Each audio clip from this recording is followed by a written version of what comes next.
We started our exploration of the Arab classroom by focusing on Arabic literacy. But we know that academic learning, and indeed thriving in life, requires many other skills, such as the ability to listen and work in a team. In this episode, we examine an implicit and explicit part of the Arab classroom, citizenship education. Known by many different names, citizenship education is the acquisition of knowledge and behavior that make a good citizen. But who decides what a good citizen is? And how is it taught? Join us to learn more.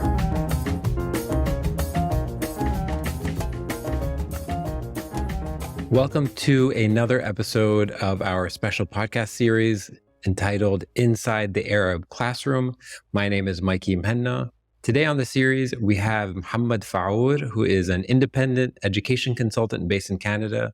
He's the author of several books and monographs, including The Silent Revolution in Lebanon, The Arab World After Desert Storm, and 4 Carnegie papers on citizenship education.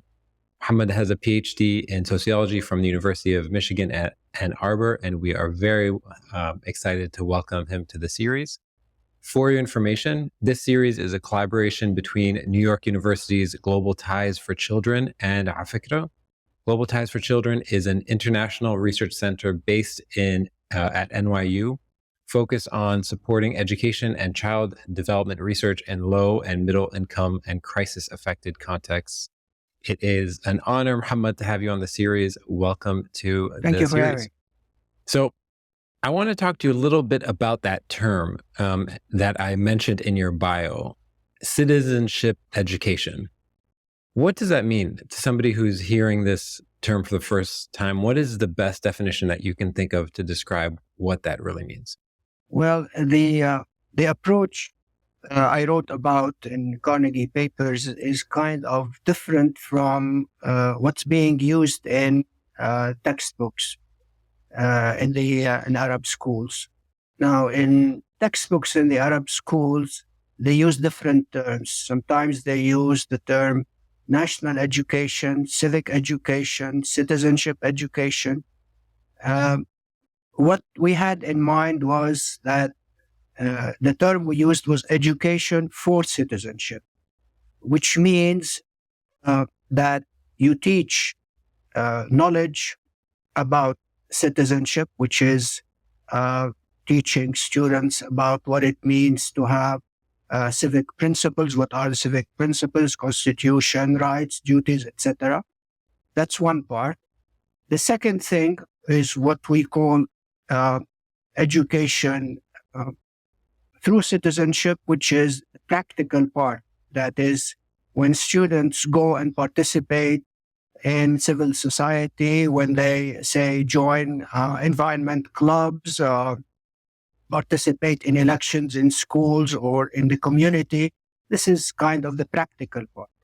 So education for citizenship includes knowledge, includes practice. It also includes a third component, which is values and norms and dispositions. That is, when the student becomes feels kind of belonging to a country as a citizen with rights and duties. And so he's going beyond just knowledge and practice. And he also has sort of internalized certain values and norms. So as far as the education sector is concerned, this might sound like a silly question, but I'm actually curious about it. Why is that an important distinction to make when it comes to citizenship and civic duty from an educational perspective? We feel that what's needed in the Arab world is a citizen who thinks in a creative, independent way, and he doesn't feel like being just a follower of authority. He has the right to discuss, to show differences from what's being taught. So it's kind of an open education system that allows you to think in a creative way. This is what we are looking for. Now, unfortunately, what exists in the classroom, the Arab countries, is the rote learning. You have to follow what's being taught to the letter. You're not given much liberty to debate, to differ with the views that are given to you. So what we were advocating is a different kind of citizenship education. Let's sort of take a moment to talk about some of the findings of your research across the board. What are the main findings when you research and try to analyze and collect data on these types of skills, citizenship education across the Arab world? What are some key findings when you look across the region? Well, there are differences between the Arab countries.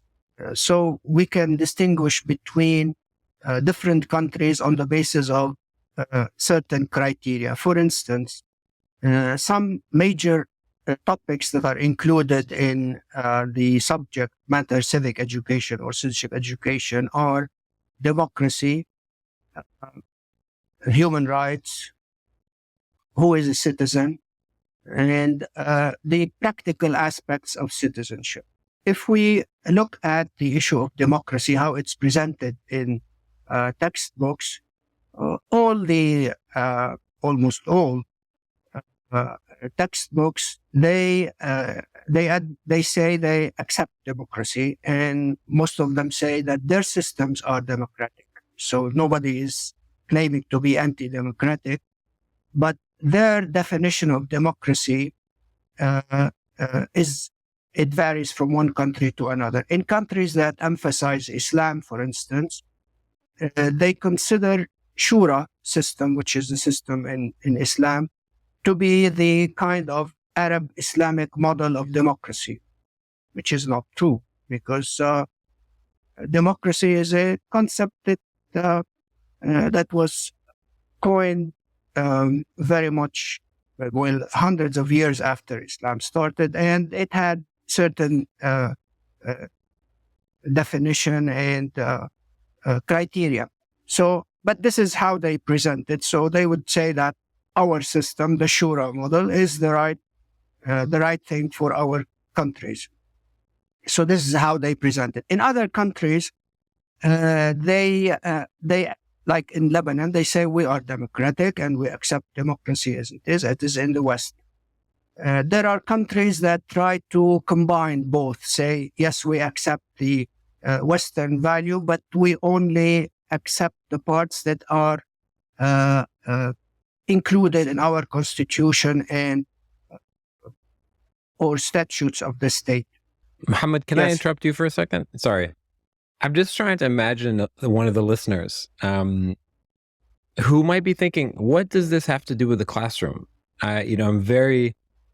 This sounds like a political debate that might be talked about in political hallways or in sort of the newspaper but this doesn't seem like a conversation related to middle school classrooms and the life of, 10-year-olds or 12-year-olds. I might be wrong about that and they might be wrong about that. But if they are wrong, how does this actually relate to the classroom? It's included in the textbooks. This is related to analysis of the contents of textbooks. So I'm not imagining that this is what's happening. It's part of the, it's in the class, it's in the textbooks. And I have analyzed the contents of these textbooks. They talk about democracy in that fashion. They talk about human rights in this way, with differences between one country and another. And they also emphasize the attributes of a good citizen. The good citizen is a citizen who is loyal to the state, to the rulers, to the regime, and who knows his rights according to the Constitution, but also his duties, which is to love the country and help building, etc. So there is no, so this is the kind of thing that's being emphasized. And plus, they also emphasize that you can participate in helping the country, like in participating in elections or in environment clubs or social clubs, stuff like that. This is all in the textbooks. Yeah. So when you talk about they, right, you're talking about Tunisia, you're talking about Egypt, you're talking about Iraq, you're talking about Kuwait, you're talking about Lebanon. Can you give some examples of,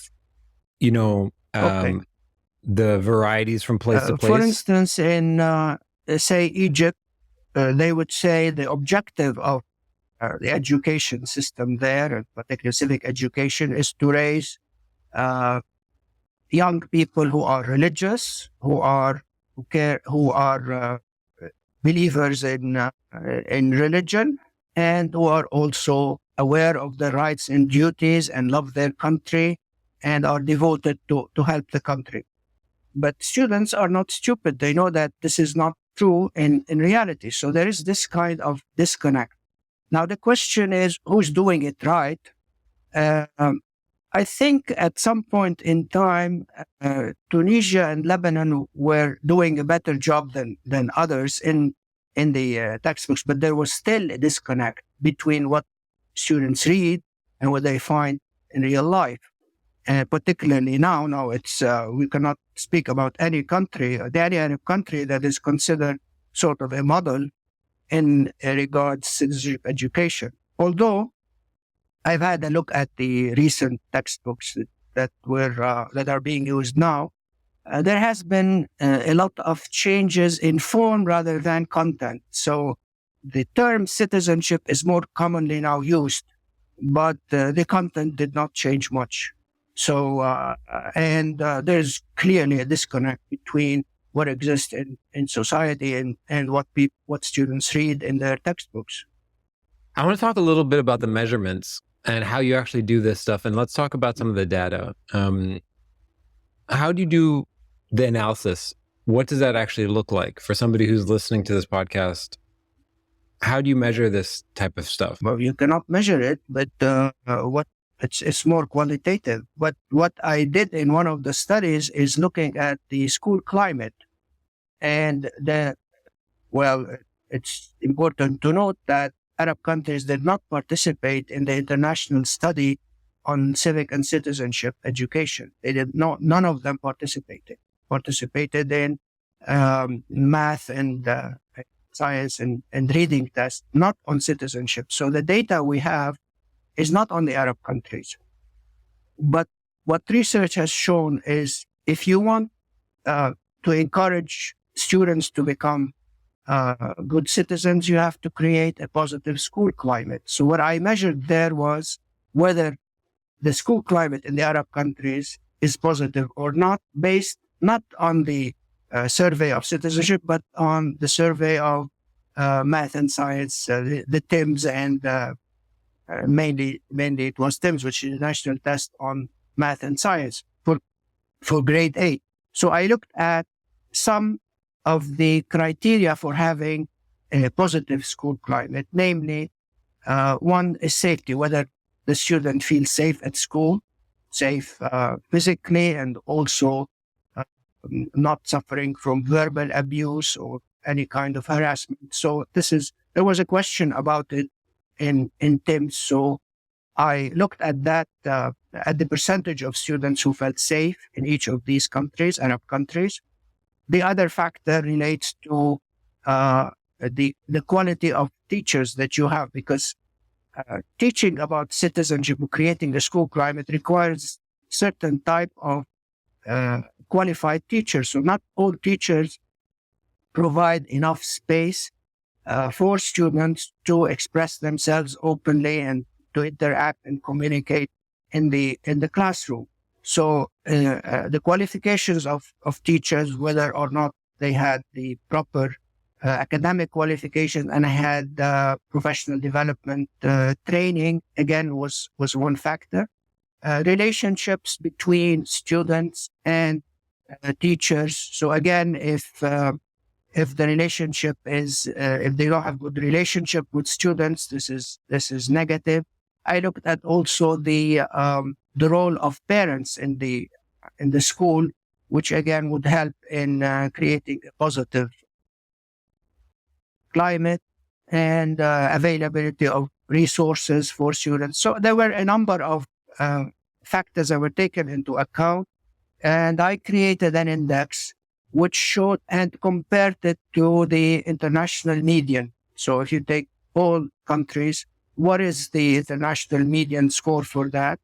If any country, Arab country, scored better than the international media, we give it a positive score. If it's less, we give it a negative score. And I added all these. I came up with the general conclusion that overall the school climate in the Arab countries, this was in 2013, I think, was not conducive to encouraging proper way of teaching citizenship education in the classroom. I had a look at the more recent data. Things are improving in some countries, but overall, it's still not as positive as you would expect. I mean, is it possible to have effective civic education? Let me say this differently. Is it possible to improve civic education incrementally within the current systems, within the current paradigms? Or what you're basically saying is, unless we change the paradigms wholesale, there's no point in even trying to do this. Okay, you can improve the safety, you can improve the premises, you can encourage parent interaction, you can include safety a little bit, but the core of the educational body, it's not even worth trying to improve this unless you change it wholesale. Well, I wouldn't put it this way. Of course, you can do much better radical reform if you can change the whole system and do this radical reform. But if you can't, one way, like a partial kind of reform, if you wish, is to, I think the main element here is teachers. And you don't need to change textbooks because this is going to be a difficult process, and it's subjected to political concerns. And if the teacher is really qualified and provides students with space for discussion, and it doesn't have to be civic education course. So this is what we are trying to say. A math teacher who teaches students to become creative and problem solvers helps in developing the skills needed for citizenship education. The science teacher, the Arabic language, the religion, even the teacher of religion, it allows students to think openly about different interpretations. And I take here Islam as an example because it's the religion of majority of Arab. There are many interpretations. So if you take the liberal kind of interpretations of religion, you would be helping students develop the skills required for a good way of looking at citizenship education. Okay, I'm going to ask you another question that's simple, but I think with a complicated answer. And maybe it's overly simplistic, but I'll ask it anyway. Why are there so many bad teachers? And I use the word bad intentionally because I think we need to, if you're saying this is the root issue, these people, I used to be a school teacher, these people have their incentives aligned, they work extremely hard. Why do we have so many bad teachers? Where do they come from? You had your experience were in the West, not in the Arab countries. Right? As a teacher. But I'm involved. So the problem with the teaching profession is a bit, there are several facets of the problem. First, the social status and the economic status of teachers in the Arab countries is low. It's not. It used to be high in the past. I remember when I was a student, maybe in elementary school or whatever, the social status of the teacher was much higher than it's today. The economic returns for being a teacher was also great. Second, the working conditions. And this is one of the issues we look at. Most of them are not satisfied with their working conditions. So they are not treated well within the setting of the school by relationships between teachers and principals, teachers and parents. You hear now of stories of parents coming to be teachers because they did not give their children good grade. So that kind of thing. You said coming to beat them. Yeah. Where did you hear that? Lebanon. Story? You're in Lebanon. There's several stories about that. Yes, sure, it happens. So even the teacher is not that respected when it comes, and there are a lot of harassment that some teachers are facing. So there is that kind of thing. Plus, the teachers are not given enough professional development, whether in service, before service, and during service. They need to be updated all the time on what exists and given incentives to do that. Again, this. If you were to sorry to keep on cutting you off. I'm just trying. I have all these questions. If you were to compare the PD of a teacher in Europe compared to a teacher in a place like Lebanon, help contrast the differences between that?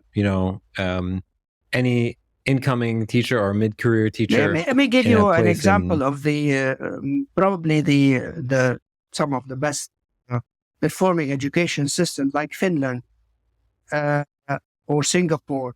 Well, those who are admitted to the education profession are admitted like they're going to become lawyers in the West. So they have to have undergraduate degree and they have to pass exams and they have to go through an interview and then a lot of training, and they are given high salaries.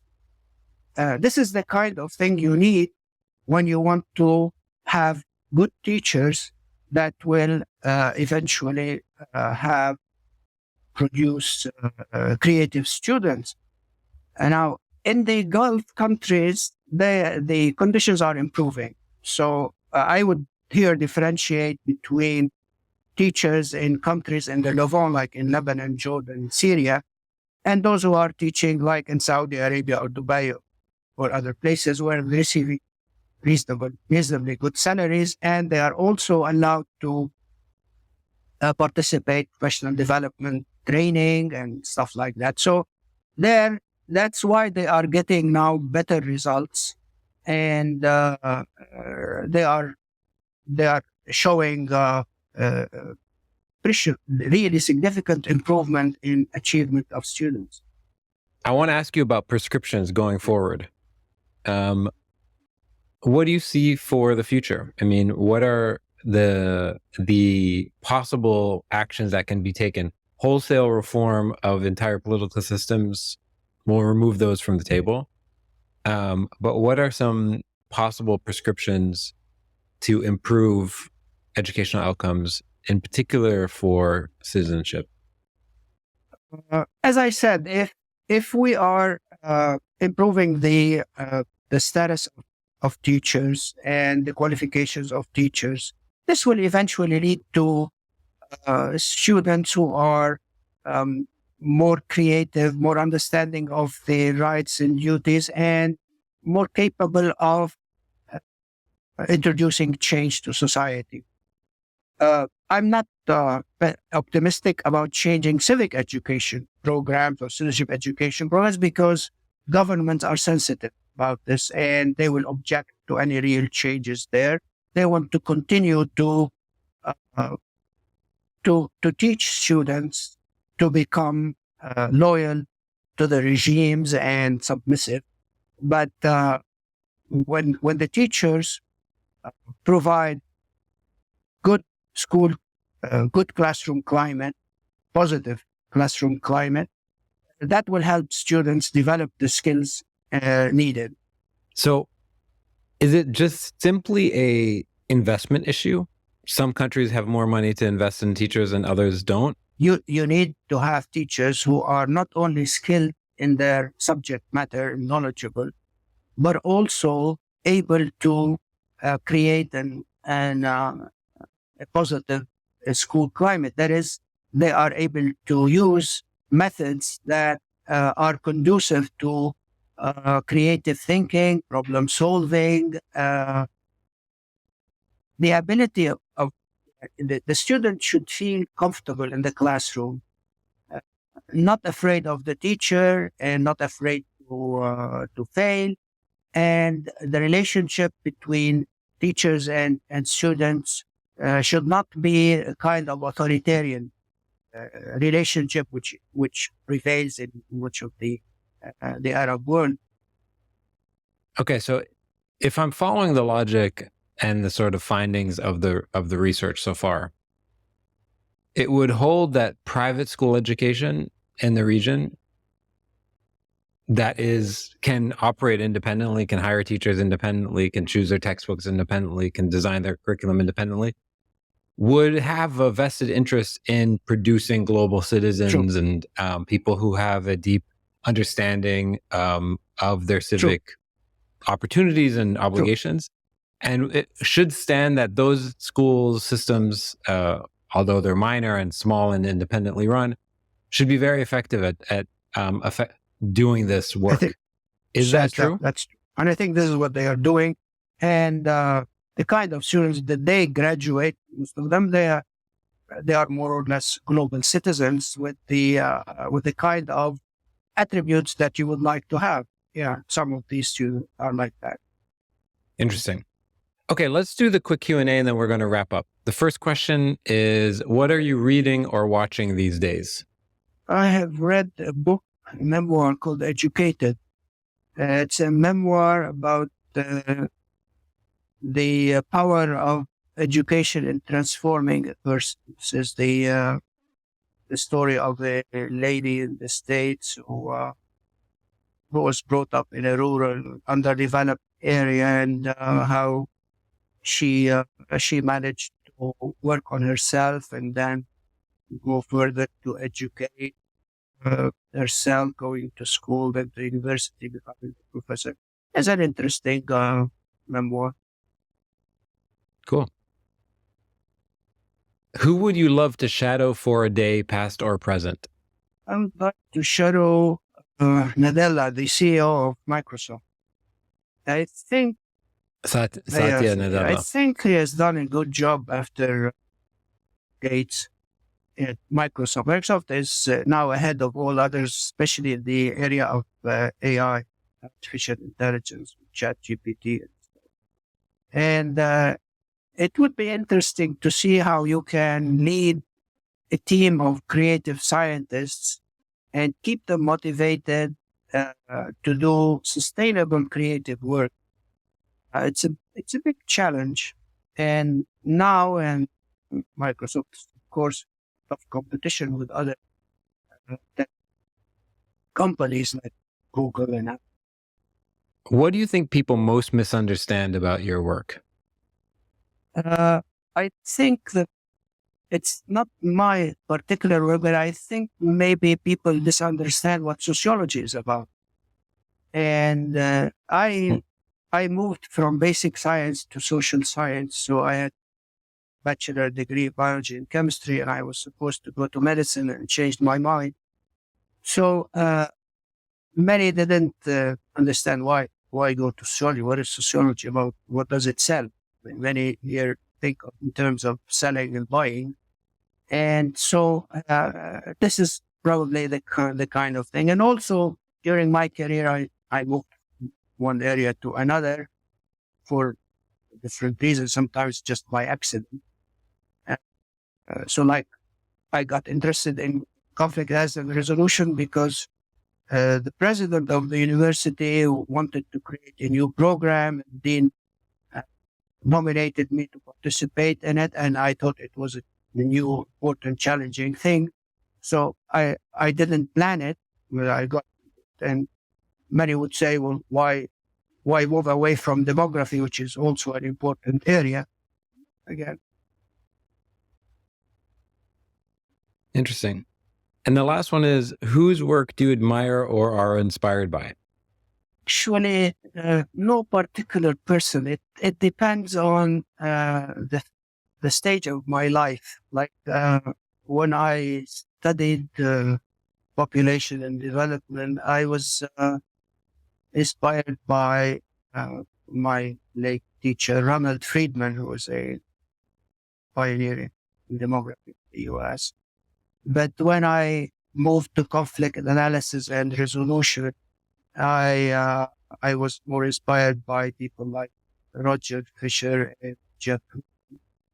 And then when I got interested more in citizenship education, I was inspired by Jim Banks, who has citizenship education.